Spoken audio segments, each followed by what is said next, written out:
Ambassador সাহেবের সাথে দীর্ঘ আপনি দেখেছেন 1 ঘন্টা 1.5 ঘন্টার কাছাকাছি লম্বা মিটিং হয়েছে এবং লম্বা হলেও আমার মনে হয় বস্তুনিষ্ঠ আলোচনা হয়েছে দুই দেশের সম্পর্কের মধ্যে।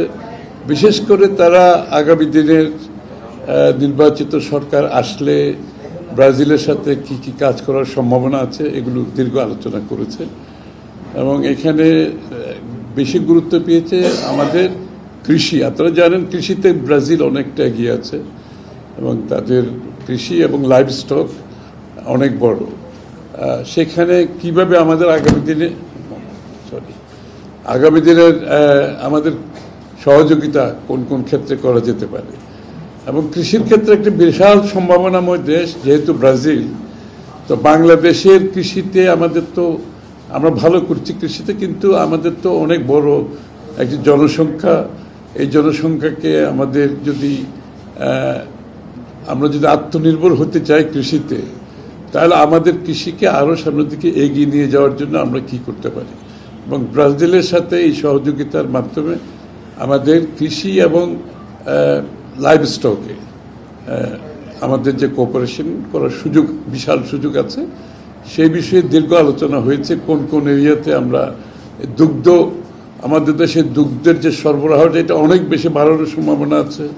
আমাদের লাইভ স্টকের মাধ্যমে বিফ ফ্যাটেনিংয়ের মাধ্যমে আমাদের নিজস্ব কনজামশন করে রপ্তানিরও সুযোগ আছে কিন্তু এবং এগ্রিকালচারাল প্রোডাক্টের বেলায় এবং এগ্রিকালচারাল প্রোডাক্টের প্রবৃদ্ধি আরও কীভাবে বাড়ানো যায়, কারণ আমরা কম জমিতে বেশি ফসল ফলাতে হবে, এই জন্য কীভাবে বাড়ানো যায় সেটা আলোচনা হয়েছে, দীর্ঘ আলোচনা। বিশ্বমানের থার্মিক্স রড, সালাম স্টিল থার্মিক্স, দেশের একমাত্র থার্মিক্স রড। এবং আরেকটা ইন্টারেস্টিং আলোচনা হয়েছে আজকে, সেটা হচ্ছে স্পোর্টসে। আপনারা জানেন ব্রাজিল ফুটবল তো আছেই এবং ওরা স্পোর্টস নেশন হিসেবে পরিচিত। তো বাংলাদেশের সাথে আমাদের স্পোর্টসে সহযোগিতা কোথায় কোথায় করা যেতে পারে এবং তারা খুবই ইন্টারেস্টেড ব্রাজিলিয়ানরা বাংলাদেশের সাথে আমরা কোঅপারেট করার জন্য। ফুটবল বাস্কেটবল সহ বিভিন্ন স্পোর্টস এরিয়াতে তারা কাজ করতে চায় বাংলাদেশের সাথে। এবং সবচেয়ে ইন্টারেস্টিং হচ্ছে আমাদের অ্যাক্টিং চেয়ারম্যান সাহেব তারেক রহমান, ওনার বিশাল একটা ইন্টারেস্ট আছে স্পোর্টসটাকে এগিয়ে নিয়ে যাওয়ার জন্য এবং সেই ক্ষেত্রে আমরা মনে করি ব্রাজিলের সাথে আমাদের একটা ফুটবল সহ অন্য স্পোর্টসের কোঅপারেশনের যথেষ্ট একটা বড় সুযোগ আছে।